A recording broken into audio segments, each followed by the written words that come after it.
And hello YouTube, it is Miami CO, Indiana. First thing I want to say is I hope you and your family are safe during the COVID-19 pandemic, as it is quite horrific, not only here in the US, but almost globally now. So please stay safe and hope you are safe. Well, I got my Indiana Beach hat and Indiana Beach sweatshirt, even have my Indiana Beach cup, so it must be about Indiana Beach, right? That's what the video is. Of course, if you saw the title, you know that. But it is some exciting news that hopefully is going to help keep the legacy of Indiana Beach going. So let's get into some of the details. $3 million incentive was approved for Indiana Beach sale. Now, who's this coming from? To make a closed down Indiana Beach more attractive, of course, we know the park closed February 18th, 2020 by Apex Parks Group when they announced they would not be reopening. This is the potential buyers, White County, the county Indiana Beach is in Indiana, offering a $3 million incentive. In a dual meeting Tuesday, that is Tuesday, March 17th, the White County Commissioners and the White County Council each voted in favor of a resolution offering this incentive. This is going to be funded by the White County Wind Farm Economic Development Fund. They wanted to stress, the county commissioner wanted to stress that no tax money whatsoever would be used in this incentive in any way. Okay, it goes on to say there is no time limit on this incentive, so if the amusement park did not get a buyer by the opening of the 2020 season, which normally begins in May, but of course with the COVID-19 pandemic, things are all different now in the world. In fact, I even hear that some of our other Midwest parks and other parks across the country may not be opening at their normally scheduled times. In the Midwest, we have big parks like Cedar Point, we have big parks like Kings Island, Six Flags, that normally open for weekends middle to late April. That's only a month from now, and extend all the way through the Halloween season. Those may be delayed because of the pandemic. We don't know yet. We haven't got to that point. Hopefully it'll be on time. It is Cedar Point's 150th anniversary this year, so I know they're excited to open. Let's hope that happens. Let's get back to the $3 million though. They would award the money to the buyer after a deal is closed, and Indiana Beach, of course, would be legally sold. And the resolution also gives White County Commissioners the ability to negotiate with the buyer before providing this incentive, including requiring the buyer to operate Indiana Beach as an amusement park for a designated time after the purchase. It doesn't say how long that agreement would be. It doesn't even say they have to keep the name Indiana Beach, but I'm sure a buyer would probably want to keep that name since the park's been open almost a century and everybody knows it by that name. The terms of the final agreement also will be made public because government money is being used, also was stated at the meeting. Give some information here also. Going on down, I did want to give you this because it is pretty surprising. To let you know, Monticello, which is the town right outside of Indiana Beach, in fact, if you left the south parking lot and walked to the south, you could walk into the city limits of Monticello. It's listed as 3 miles north of Monticello. That's the measurement from downtown to Indiana Beach. It's literally right on the edge. 6,000 residents. That's how small Monticello is. It's a fantastic city, though. It seems to have great leadership. So I'm not knocking it at all. It's just not a big city. It's 6,000 residents.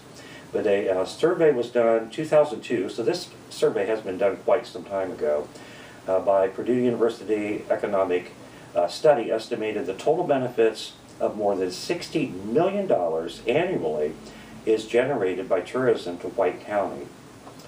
Now, that $60 million is not all generated, and they didn't claim it was all generated, from Indiana Beach complex, but it did say that a substantial amount of that $60 million was. Because there's other things, because not only is there Lake Schaefer, that's Indiana Beach sits on Lake Schaefer, there's also to the south of Monticello, Lake Freeman. That's why it's called the Twin Lakes area. So there's boating and different cottages and, lake activities. skiing and all kinds of lake activities that are done. So Indiana Beach did not generate the entire $60 million. And again, this study was done in 2002. That figure may be a little bit different now, but it contributes a large percentage of that money, which you would have to imagine would be true considering hundreds of thousands of people visit Indiana Beach every single year. Yes, hundreds of thousands in a city of 6,000. So it's going to make a big impact. Stores, restaurants, hotels, just to name a few. Goes on to name a little bit about the Spackman family. That's the family, of course, started Indiana Beach back in 1926. Here's some other information, though, that I thought was pretty interesting. He also said, although Indiana Beach itself is owned by Apex Parks Group, the land, if some of you don't know this, it is true, the land under Indiana Beach is owned by a company called Store Master. That's registered in Indiana as a foreign limited liability company that's based out of Scottsdale, Arizona. The sale of the amusement park would include the property. So in other words, Apex Parks Group owns the buildings and attractions that sit on top of the land, but actually the land under your feet is owned by this other company, Store Master. It is public information, and you can even look it up. The land was sold in 2015, and the land sold for $23 million. What it's worth now, I'm not a real estate expert. Did it go down in value, stay the same, or go up? I can't tell you that. I don't know. The Store Master was created as a business in April 2015, about 5 months before Apex Parks Group bought Indiana Beach, which they bought it September 1st, 2015. So really Apex only had 4 years at Indiana Beach. Yeah, they bought it in September of 15, but the park was not open in the fall, like for Halloween and stuff that year. So they literally just had a couple weeks of 2015. They really ran the park 16, 2017, 18, and last year 2019. So really 4 years. Morgan RV owned it previous to that. So anyhow, that is the news. What do I think about that? I think that if a buyer was kind of teetering on the edge of purchasing the park, this $3 million may be enough to weigh in to push it into a done deal. So let's hopefully that's the case. It is a substantial incentive, actually, if you're buying something and you get a $3 million incentive from the county. It is pretty substantial, so let's hope that's the case. So there's been no official announcement. They say there are interested parties, but no names have been listed. We have no official announcement, and that's what you need to go by until we hear an official announcement, and we certainly will in the news if the park is sold. We can assume it has not been sold yet, or it's in the works of being sold. So hopefully that news will come out soon. I just wanted to keep you up to date on this latest information on Indiana Beach in Monticello, Indiana. This is Miami CO, Indiana. Thanks for joining me today. I look forward to seeing you on the next video. And again, stay safe during these difficult times.